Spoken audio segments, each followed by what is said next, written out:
Jadi pas minggu sore tente aya kegiatan, akhirnya Neng Gila hoyong Ameng cenah jalan-jalan, bosan di rumah wae. Akhirnya memutuskan badai jalan-jalan cuman melewati kampung-kampung supaya jalurna teu rame teuing.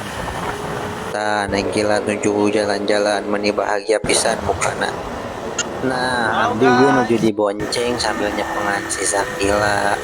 Tadi dia aya anu nerbangkeun burung merpati oge ieu dicaket kebon sampe.